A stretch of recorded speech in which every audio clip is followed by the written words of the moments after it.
तो अपना यहाँ से बाकी है। आज से मैं हर क्लिप के साथ में जब तुमको भेजूंगा तो मैं तारीख के साथ में भेजूंगा और उसमें कौन सा पेज नंबर है वो भी क्लिप के ऊपर लिखा होगा, तो जिससे आपको पता चले कि मैं कौन सी क्लिप के बारे में एक्सप्लेन कर रहा हूँ, पेज नंबर वगैरह सब साथ में। अभी अपने right A short note on the responsibility for human resource planning, ये क्वेश्चन, और बाद में ई ह्यूमन रिसोर्स मैनेजमेंट का क्वेश्चन आज करेंगे। मैं स्लोली समझाऊंगा, आपको कोई भी डिफिकल्टी हो आप मुझे पूछ सकते हो।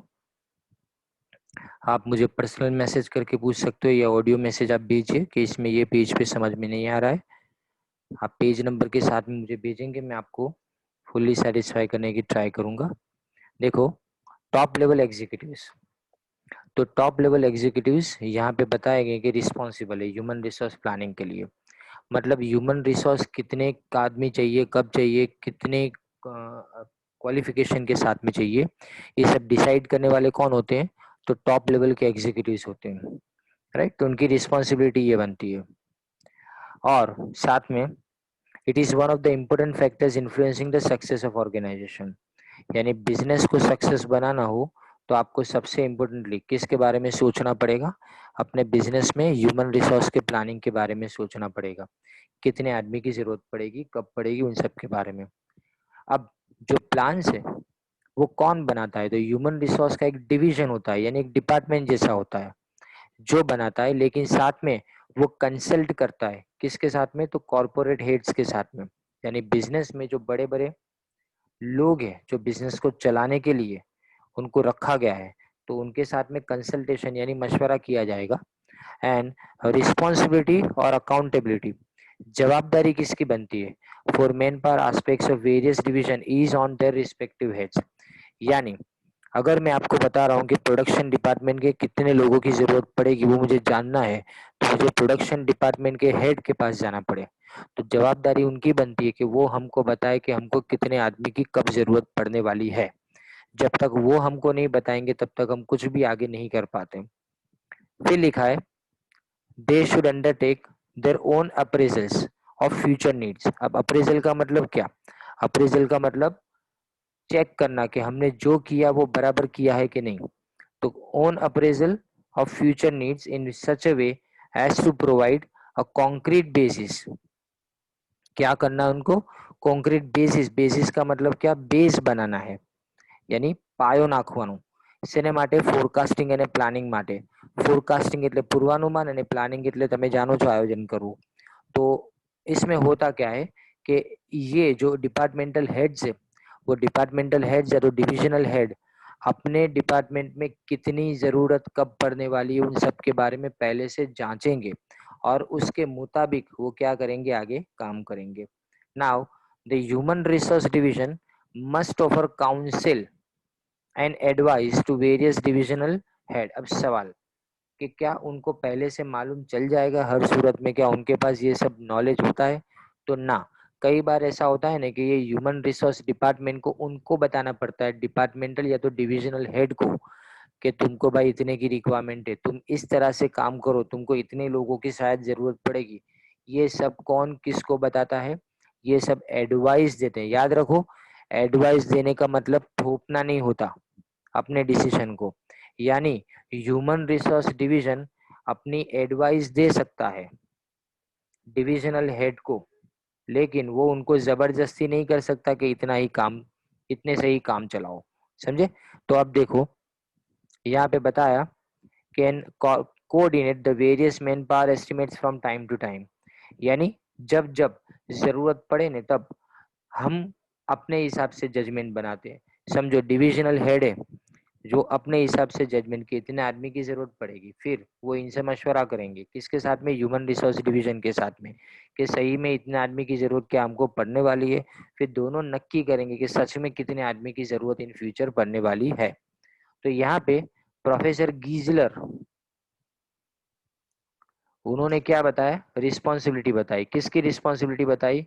इन लोगों की रिस्पॉन्सिबिलिटी, ये डिपार्टमेंट की रिस्पॉन्सिबिलिटी इन्होंने बताई कि हर डिपार्टमेंट की अपनी अपनी रिस्पॉन्सिबिलिटी क्या है। तो देखो ये रिस्पॉन्सिबिलिटी के बारे में यहाँ पे लिखा गया है।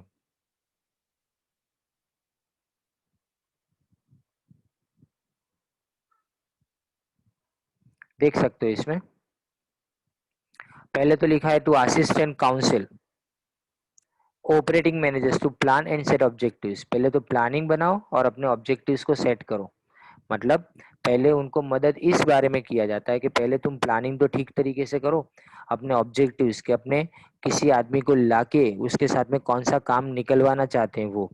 फिर हम क्या करेंगे, मैन पावर के डेटा को कलेक्ट करेंगे, बराबर। साथ में हम किसको ध्यान में रखेंगे, अपने लॉन्ग टर्म के ऑब्जेक्टिव्स के, इतने आदमी की सही में लॉन्ग रन के अंदर क्या हमको जरूरत पड़ने वाली भी है कि नहीं।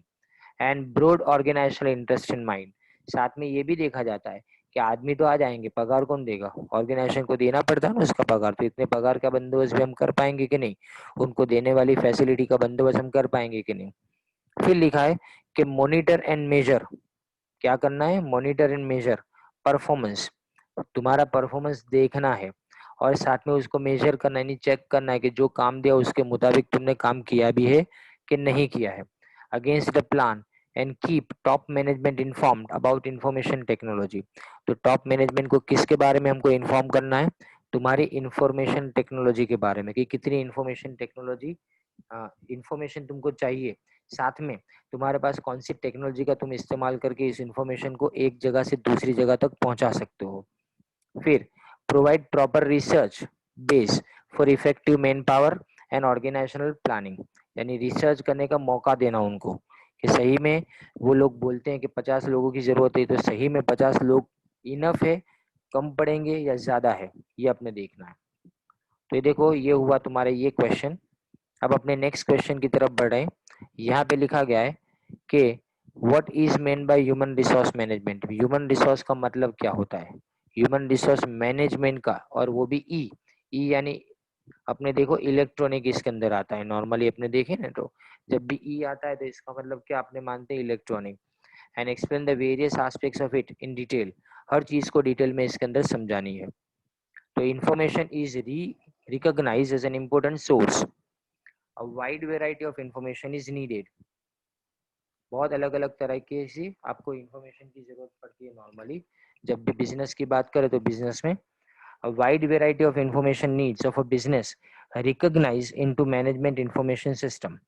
याद रखना ये MIS आप है ना मैनेजमेंट के अंदर यानी POM के अंदर MIS के बारे में सीखोगे कि MIS क्या होता है।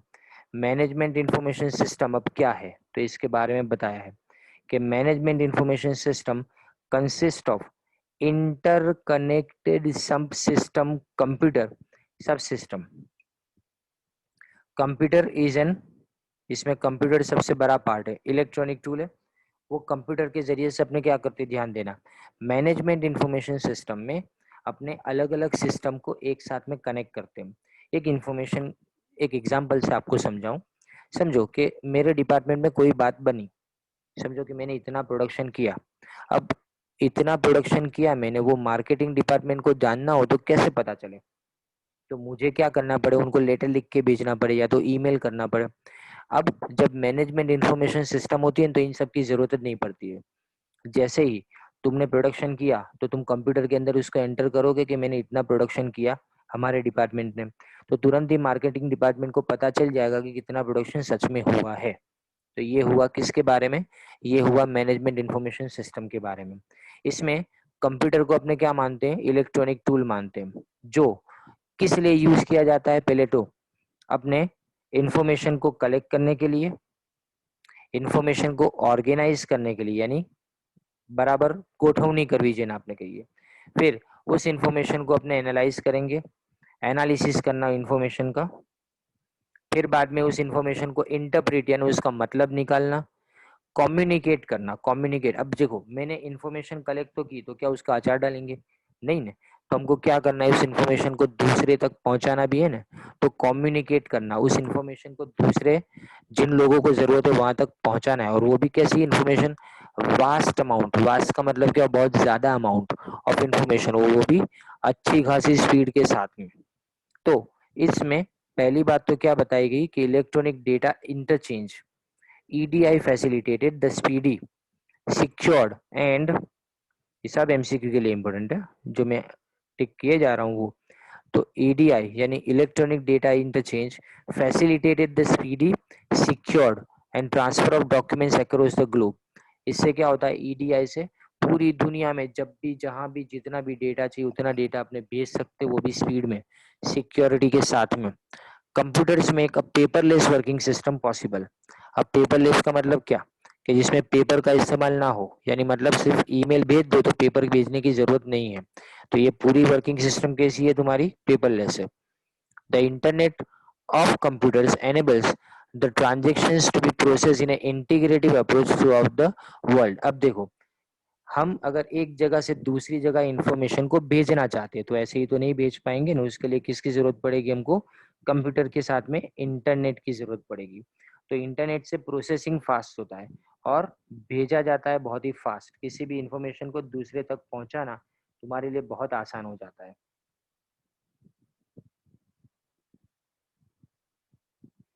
फिर लिखा है देखो e business. E business is about using convenience, availability and worldwide reach to enhance existing business and creating new virtual business। ये तुम्हारा फ्लिपकार्ट है ना, वो ई बिजनेस का एग्जाम्पल है। अपने लिए जो फ्लिपकार्ट है वो क्या है, ई बिजनेस का, क्योंकि यहाँ पे इलेक्ट्रॉनिक टूल्स को यूज करके अपने बिजनेस कर रहे हैं। तो ये सारा बिजनेस तुम्हारे लिए कौन सा है, ये सब का सब बिजनेस अपने लिए ई बिजनेस बोला जाता है। मतलब कन्वीनियंस है तुम्हारे लिए, देखो कन्वीनियंस होना मतलब आराम से घर बैठ के अपने कर सकते हैं वो बिजनेस को। दूसरा अवेलेबिलिटी, हर चीज तुम्हारे घर पे इंटरनेट हो तो ही ये कर सकते हैं, तो अवेलेबिलिटी होना है। एंड लास्टली लिखा है वर्ल्ड वाइड रीच, पूरी दुनिया तक उसको पहुंचाना, जिससे जो तुम्हारा एग्जिस्टिंग बिजनेस है ना वो एनहांस यानी प्रगति करता है, यानी डेवलप होता है। और नई बिजनेस, वर्चुअल बिजनेस की अपॉर्चुनिटी, तुम प्रोडक्ट को देख रहे हो लेकिन तुम्हारे सामने, तुम्हारे हाथ में नहीं है वो प्रोडक्ट। वो प्रोडक्ट अपने हाथ में नहीं होती, वो प्रोडक्ट तो अपने क्या सोचते हैं, वो प्रोडक्ट सिर्फ सामने दिखती है, पिक्चर्स में, इमेज में दिखती है। According to concept development by the IBM, IBM का फुल फॉर्म होता है इंटरनेशनल बिजनेस मशीन।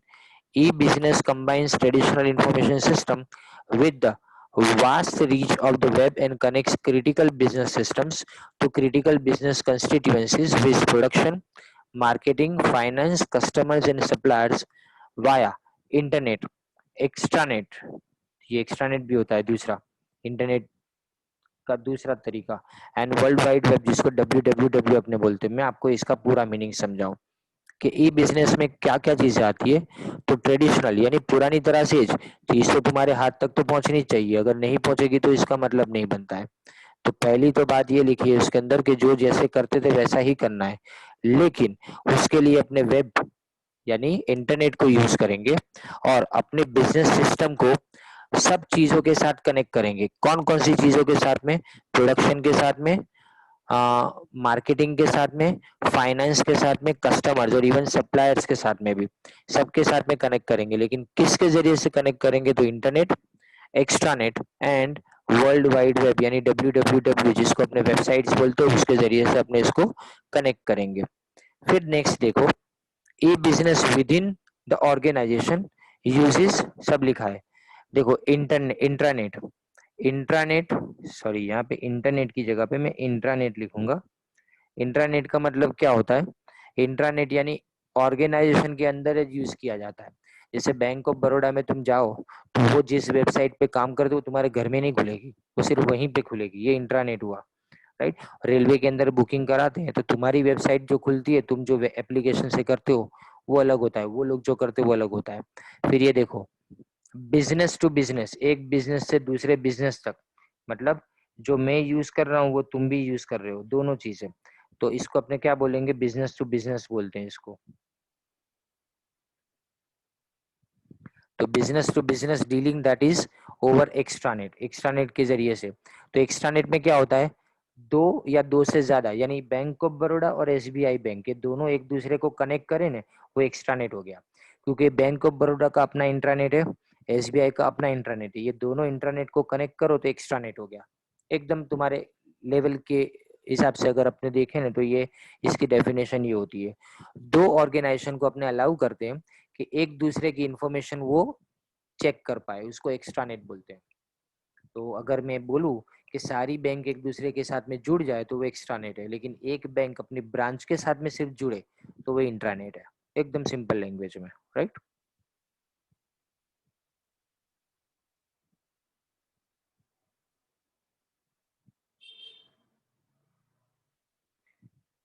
देखो ये मैंने अंडरलाइन किया जो वो आपको भी करना है। सेकंड देखो, अब क्या लिखा है, various aspects of human resource management, right. तो इलेक्ट्रॉनिक एस्पेक्ट्स की बात करें, यहाँ पे ई लिखना है, ई ह्यूमन रिसोर्स मैनेजमेंट, ओके। तो electronic aspect is included in all the areas of human resource management where there is transmission of information, जहाँ पे इंफॉर्मेशन एक जगह से दूसरी जगह पे जा रही है ना, और एक क्लाइंट से दूसरे क्लाइंट तक जा रही है, चाहे वो इंटरनली हो यानी अपने बिजनेस के अंदर हो, या फिर बाहर की एक्टिविटीज के साथ में उसको कनेक्ट करना हो, जिसको प्रोसेस करने की जरूरत पड़ती है नहीं, यहाँ सब जगह पे ह्यूमन रिसोर्स मैनेजमेंट को हमने इलेक्ट्रॉनिकली यानी कंप्यूटर के साथ में कनेक्ट करके उसको यूज किया, इसलिए इसको अपने ई ह्यूमन रिसोर्स मैनेजमेंट बोलेंगे। इसलिए इसको क्या बोलेंगे, ई ह्यूमन। इसमें सबसे पहला आपने देख रहे हैं, देखिए, e job design and job analysis. पहले जॉब डिजाइन और जॉब एनालिसिस ये क्या होता है। Most of the organisations tended towards de-jobbing environment and introduce alternative work schedules, flexible broad job branding, employee empowerment, multi skilling etcetera. ये सब बातें देखो लिखी है, पर मैं पहले इसको बराबर डिटेल में आपको समझाऊं। पहले तो क्या लिखा है, देखो जॉब डिजाइन और जॉब एनालिसिस का मतलब क्या होता है। देखो जॉब डिजाइन में काम को ऐसा बनाना कि जिससे सामने वाले को काम करने में मजा आए, उसको जॉब डिजाइन बोला जाता है। जबकि जॉब एनालिसिस का मतलब फलाने काम के लिए कौन से आदमी की जरूरत पड़ेगी, उसकी क्वालिफिकेशन क्या होगी, उसमें कैसी कैसी स्किल चाहिए, उसमें कैसी कैसी एबिलिटी चाहिए, वो जॉब एनालिसिस हुआ। यानी काम का एनालिसिस करना कि जिससे समझ में आए कि कैसे आदमी की जरूरत पड़ेगी, वो जॉब एनालिसिस। जबकि जॉब डिजाइन का मतलब काम को तैयार करना कि इस काम के अंदर कौन कौन से आदमियों की जरूरत पड़ेगी, वो अगर काम की डिजाइन ऐसे यानी इसमें काम ये किया जाएगा, ये किया जाएगा, ये किया जाएगा, वो सब अगर करे तो इसको जॉब डिजाइनिंग बोलते हैं। अब ज्यादातर organisation tends towards dejobbing environment, यानी मतलब introduce alternative work schedules, flexi work, broad job branding, employ empowerment, multi skilling. सबका मीनिंग समझाता हूँ। पहले तो क्या लिखा है, ऑल्टरनेटिव वर्क शेड्यूल्स। इसका मतलब तुम सुबह की शिफ्ट में काम नहीं करना चाहते, शाम की शिफ्ट में आ जाओ, काम करो बस खाली। फिर फ्लेक्सी वर्क, इसका मतलब क्या, ये जगह नहीं तो वो जगह पे, तुम जहाँ पे अपने आप को सुटेबल मानते हो वहां पे काम करो। ब्रॉड जॉब ब्रांडिंग, बैंडिंग नहीं होता, ब्रांडिंग होता है। जॉब ब्रांडिंग करना इसका मतलब ये होता है कि जो जॉब हमने वो आपको दिया है ना, वो जॉब का नाम देना एक प्रॉपर। फिर एम्प्लॉय एम्पावरमेंट, एम्प्लॉयमेंट को सत्ता देना, एम्प्लॉय जो है ना उसको सत्ता देना काम के लिए। और मल्टी स्किलिंग, एक स्किल नहीं चाहिए हमको, एक से ज्यादा स्किल वाले लोग चाहिए। ऐसे स्किल वाले लोग जो अकाउंट भी चला जानना जानते हो और साथ में कंप्यूटर चलाना भी जानते हो। Human resource managers job under this environment is, यहाँ पे ह्यूमन रिसोर्स मैनेजर क्या करेगा, तो is identifying the skill requirement of the company. और इन साथ में क्या लिखा है, देखो पहले तो आपको स्किल कितनी चाहिए, उसकी रिक्वायरमेंट क्या है वो देखे। एम्प्लॉय की स्किल, मेरी रिक्वायरमेंट बिजनेस में कितनी है वो। फिर तुम मेरे पास काम मांगने आते हो तो तुम्हारे पास क्या मेरी रिक्वायरमेंट के मुताबिक क्वालिफिकेशन है कि नहीं वो चेक करना। और इन सब चीज़ों को मैच करना, दोनों चीज़ों को मैच करना, मतलब मैं वैसे ही आदमी को लाऊंगा जिस आदमी की स्किल की मुझे ज़रूरत है, और जिस आदमी के पास वो स्किल है वो वैसे ही आदमी को मैं लाऊंगा। तो human resource manager do these activities through listing skills and competency mapping. Skill को लिस्ट करना, इसका मतलब एक लिस्ट बनाना कि कौन से तरह के आदमी की हमको जरूरत पड़ेगी। और कॉम्पिटेंसी मैपिंग का मतलब क्या, उस आदमी को तलाशना जिस आदमी के पास ऐसी लायकात हो। कॉम्पिटेंसी मैपिंग का मतलब तलाशना कि जिसके पास ऐसी लायकात हो। The information of listing skills and competency mapping are placed on the net, अपने इंटरनेट के ऊपर ये सब इंफॉर्मेशन दे देते हैं। And then the system matches the listing skill and competency mapping and produces the output of identifying the employee suitable for a particular task or activity। ये Google पे सर्च करने जैसा है कि मैंने एक इंटरनेट के ऊपर डेटाबेस चेक किया, जैसे कि naukri.com पे गया और उसमें मैंने लिखा कि बीकॉम चाहिए, तो बीकॉम, फिर बाजू में पूछेंगे ग्रेड कैसा, तो लिखूंगा कि फर्स्ट क्लास चाहिए। कौन से सब्जेक्ट में बीकॉम, तो लिखूंगा कि अकाउंटेंसी के अंदर बीकॉम। फिर बाजू में लिखा जाएगा कि कितना एक्सपीरियंस चाहिए, तो मैंने लिखा 3 साल या तो इससे ज़्यादा का एक्सपीरियंस चाहिए। तो पूरा का पूरा लिस्ट मेरे सामने, जैसे ही क्लिक करूंगा सर्च, तो सामने आ जाएगा कि कितने आदमी ऐसे अवेलेबल है कि जिनके पास तुम्हारे मुताबिक जो रिक्वायरमेंट है ना, वो सारी रिक्वायरमेंट है। Thus the e human resource plays vital role in dejob environment, यानी जहाँ पे जॉब को सिर्फ एक तरह के काम को इम्पोर्टेंस नहीं दिया जाता, एक से ज्यादा तरह के काम के अंदर स्पेशलिटी रखने की बात की जाती है। तो अगर इसको बहुत ही शॉर्ट में समझाए तो हम क्या करना चाहते हैं, जॉब डिजाइन और जॉब एनालिसिस करना चाहते हैं। मतलब पहले तो अपने काम को तैयार करें कि किस तरह का काम हमको करवाना है, फिर उसके बाद में उस जॉब का एनालिसिस करें कि इस काम के लिए कैसे आदमी की जरूरत पड़ेगी, फिर उसके मुताबिक हम पूरा क्या करें, स्किल, कैसे स्किल की जरूरत है उसको लिस्ट कर दें, फिर उसको सर्च करेंगे इंटरनेट के ऊपर वो इन्फॉर्मेशन से, और जैसे ही सर्च करेंगे तो हमारे सामने एक रिजल्ट मिलेगा, जिस रिजल्ट के जरिए से हम सही आदमी को सही जगह पे ला सकते हैं, रख सकते हैं। फिर आता है उसके बाद में e human resource planning. Computer programs are developed and used extensively for the purpose of planning human resource requirements based on the data and information. तो हम क्या करेंगे यहाँ पे देखो, e human planning, human resource planning में पहले तो कंप्यूटर प्रोग्राम्स को डेवलप करेंगे और उसको यूज करेंगे एक्सटेंसिवली, एक्सटेंसिवली यानी વધારે પ્રમાણમાં, for the purpose of planning human resource requirement based on the data and information। अब तुम्हारे पास डेटा है, कैसे लोगों की जरूरत है, कब जरूरत है, उसकी डेटा तुम्हारे पास है, इसकी इंफॉर्मेशन तुम्हारे पास है। These programs indicate the number of employees required at each level। अब इससे क्या पता चलता है कि हर लेवल पे कितने लोगों की तुमको जरूरत है, हर लेवल पे तुमको कितने लोगों की जरूरत है, ये इससे पता चलता है कि number of employees required at each level for each category, हर कैटेगरी में। और on sales and production forecast, इस पे अपने क्या ध्यान ध्यान दो कि सेल्स अगर है, प्रोडक्शन अगर बढ़ाना है, तो जब हमने सोचा कि प्रोडक्शन इतना बढ़ेगा, तो इतना बढ़ाने के लिए हमको कितने लोगों की जरूरत पड़ेगी, ये चेक करना, वो किस में आता है, तुम्हारा ये ह्यूमन रिसोर्स के अंदर आता है, प्लानिंग में, राइट। फिर आता है नेक्स्ट, देखो इसमें ई रिक्रूटमेंट।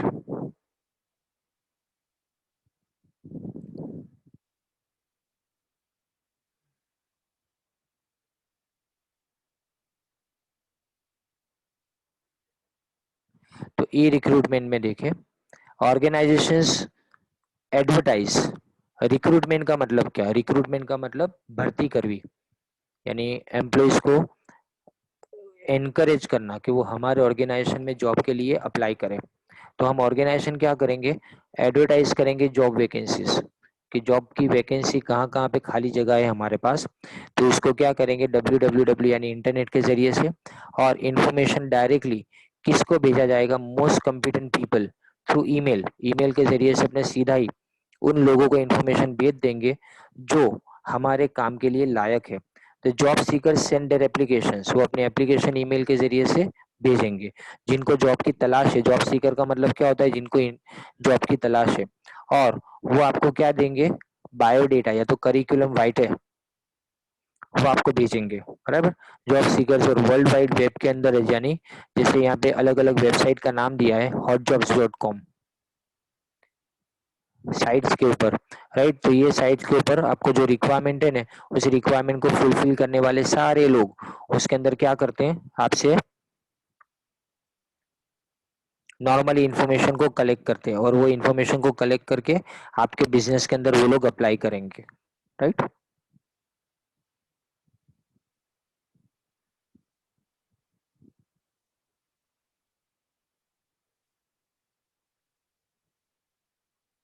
अब देखिए इसमें आगे, हाँ तो देखो पहले तो क्या एडवांटेजेस बताने हैं अपने को, कि इसमें एडवांटेजेस में क्या क्या चीजें इंक्लूड होती है। तो पहली बात देखो, एडवांटेजेस यानी इसके फायदे क्या है, अगर ई रिक्रूटमेंट करते हैं तो इससे फायदे क्या है, तो वो आपको यहाँ पे बताए गए। तो ये रिक्रूटमेंट है, यहाँ पे रिक्वायरमेंट लिखा हुआ है,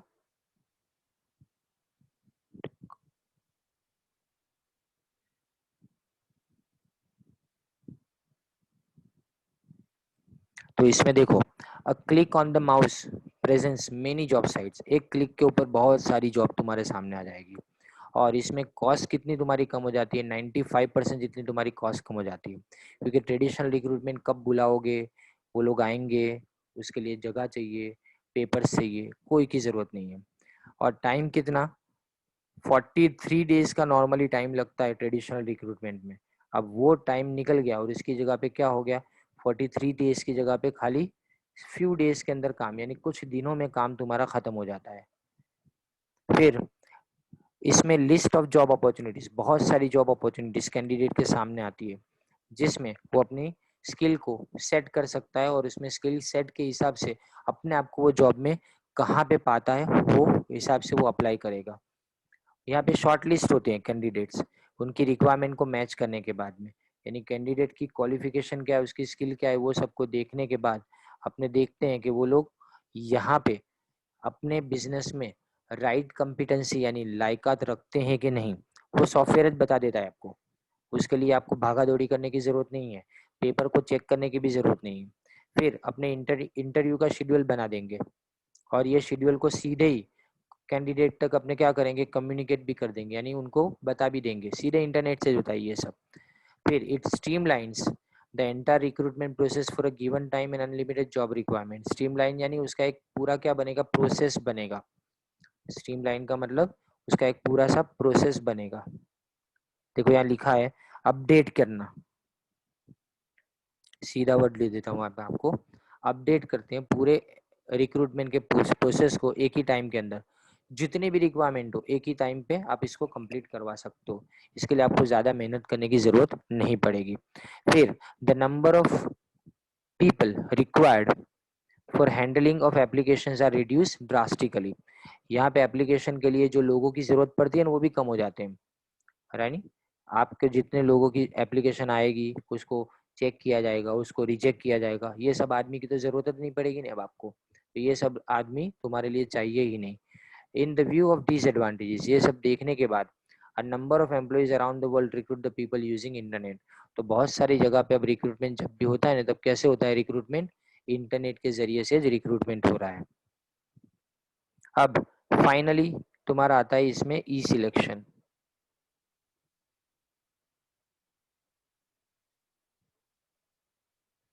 ई सिलेक्शन का मतलब क्या होता है, सिलेक्शन हम कौन से बेस पे करेंगे, इंटरनेट के बेस के ऊपर है सिलेक्शन।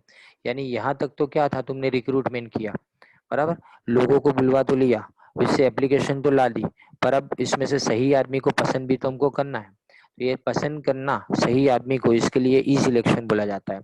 वो पॉपुलर है क्योंकि सारी की सारी टेस्ट अपने कैसे करते हैं, ऑनलाइन करते हैं। और कैंडिडेट को कैसे अपने कांटेक्ट करेंगे, कैंडिडेट का कांटेक्ट भी करेंगे थ्रू ईमेल, ईमेल के जरिए से। इंटरव्यू भी सीधा ही वीडियो कॉन्फ्रेंसिंग से या तो ऑडियो कॉन्फ्रेंसिंग से ही होता है, यानी सब काम तुम इंटरनेट के जरिए से करते हो। यहाँ पे लास्ट में जो रेफरेंस लेटर्स है ना वो भी ईमेल के जरिए से आते हैं। रेफरेंस लेटर यानी ओरखान, कोई बे व्यक्ति ने ओरखान ની જરૂર પડે ને, જે વખતે આપણે લખીએ જ્યારે એપ્લિકેશન ત્યારે, તો એ એપ્લિકેશનમાં જે નામ કરેલા છે, નામ લખેલા છે, એ નામ સાથે વાતચીત પણ આપણે ઈમેલથી જ કરી દઈએ, એટલે એટલા બધા એના ફાયદા થઈ જાય।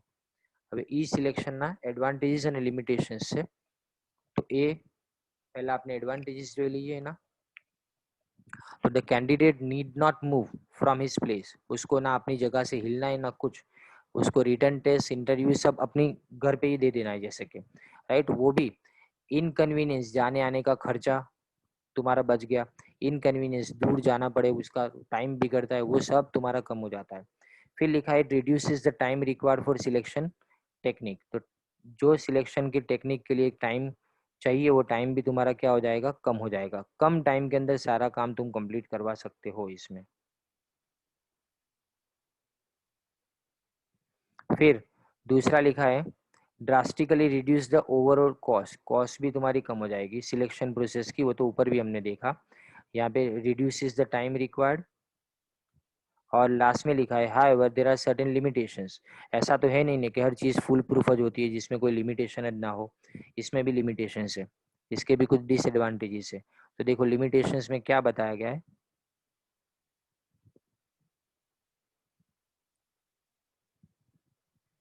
यहाँ पे एडवांटेजेस है और ये तुम्हारे लिमिटेशंस।